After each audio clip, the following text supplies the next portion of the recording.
Dans cette cinquième partie, bien-aimés amis du Seigneur, nous allons voir la pédophilie.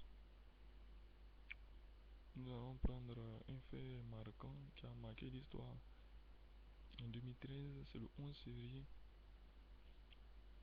la pédophilie était qualifiée de en griffe normale sur le pape démissionnaire, c'est-à-dire Benoît XVI.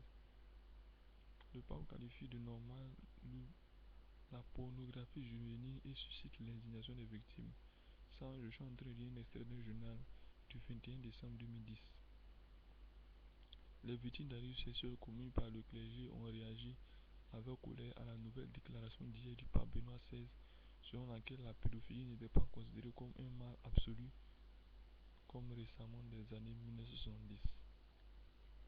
Bon, là, nous n'allons pas aller trop loin parce que le message est très long, mais son action derrière même est choquant pour ceux qui ne le connaissent pas, mais pas choquant pour nous parce que nous savons que toutes ces personnes-là sont liées beaucoup à l'homosexualité, à la pédophilie et à d'autres pratiques de ce genre.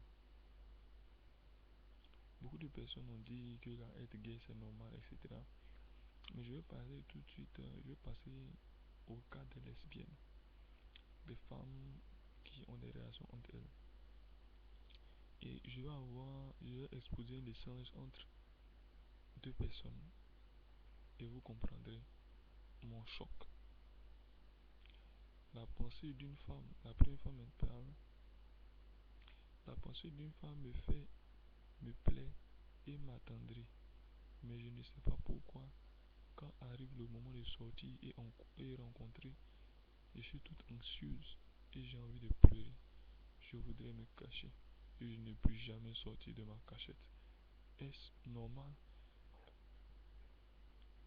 Ces personnes-là cherchent toujours la normalité. Quand je dis la normalité, ils cherchent toujours des personnes pour agréer leurs actions, pour accepter leurs actions et pour dire qu'ils sont normaux.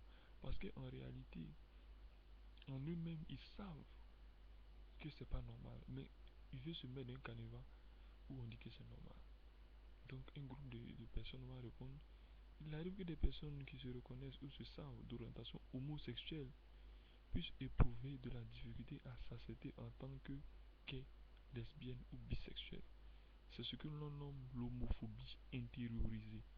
Et c'est ce qui pourrait expliquer le fait que vous aimeriez vous cacher et ne plus jamais sortir de votre cachette au lieu de vivre votre homosexualité. Il pourrait être utile que vous questionnez sur ce qui vous rend anxieuse et triste lorsque vient le moment d'entrer en relation avec d'autres femmes. Bien aimé, comprenez-vous le choc des personnes, une femme qui vient dire à un groupe de personnes qu'on appelle l'alter ego, c'est un journal, un groupe de soi-disant experts, et qui leur demande est-ce que l'homosexualité, dans le cas des femmes, on dit bien lesbienne, est normale. Ils renchérissent tout de suite pour dire que oui, c'est normal. Et ils sortent un autre mot qui est l'homophobie intériorisée pour dire que si elle trouve que c'est pas normal, c'est parce qu'en elle-même il y a quelque chose qui la bloque. Il faudrait qu'elle outrepasse, qu'elle prenne ce courage-là. Bon, je vais ajouter un commentaire sur le livre de Romains 1,32. Il ne faut surtout pas cautionner ce genre de pratique. Sinon, vous êtes autant coupable que vous devez condamner les œuvres de ces gens aussi longtemps qu'on vous donnera l'occasion. Le prophète Jean, en Romains 6, 17 à 20, n'a pas manqué de dire, sans craindre d'être tué, la vérité à Hérode sur l'alliance entre lui et la femme de son frère toujours en vie. Il ne craignit même pas la mort. Hérodias trouva un stratagème pour l'exécuter. Il a perdu sa vie en la gardant. Le marchand nous a prévenus à ce sujet. Matthieu 16, 25. Car celui qui est préoccupé de sauver sa vie la perdra, mais celui qui perdra sa vie à cause de moi la retrouvera. Ne craignez donc pas la mort, mes frères, et disons la vérité. Nous faisons une conclusion simple pour dire que la prostitution physique, homosexuelle, gay, lesbienne, travestie, bisexuelle, etc., zoophilie, est une punition de Yahweh parce que les hommes se sont abandonnés eux-mêmes à la prostitution spirituelle. Prions pour ces âmes qui se perdent et qui perdent d'autres âmes. La solution à ce problème est simple. Si elles se répandent et reconnaissent Yahweh son Fils, elles seront délivrées et sauvées. Si vous connaissez un frère ou une sœur, ou même une personne quelconque qui pratique ce genre d'abomination, tentez de l'en dissuader. Si elle refuse, laissez-la et priez pour elle. Car à trop tenter, on peut soi-même être séduit. La colère de l'Éternel est proche. Apocalypse 14, 9 à 11. Et un troisième ange les suivit en disant d'une voix forte, si quelqu'un adore la bête et son image, et il reçoit une marque sur son front ou sur sa main, il boira lui aussi du vin de la fureur de Dieu, versé sans mélange dans la coupe de sa colère, et il sera tourmenté dans le feu et le soufre, devant les saints anges et devant l'agneau. Et la fumée de leur tourment monte au siècle des siècles. Ils n'ont pas de repos, ni jour ni nuit, ceux qui adorent la bête et son image, et quiconque reçoit la marque de son nom.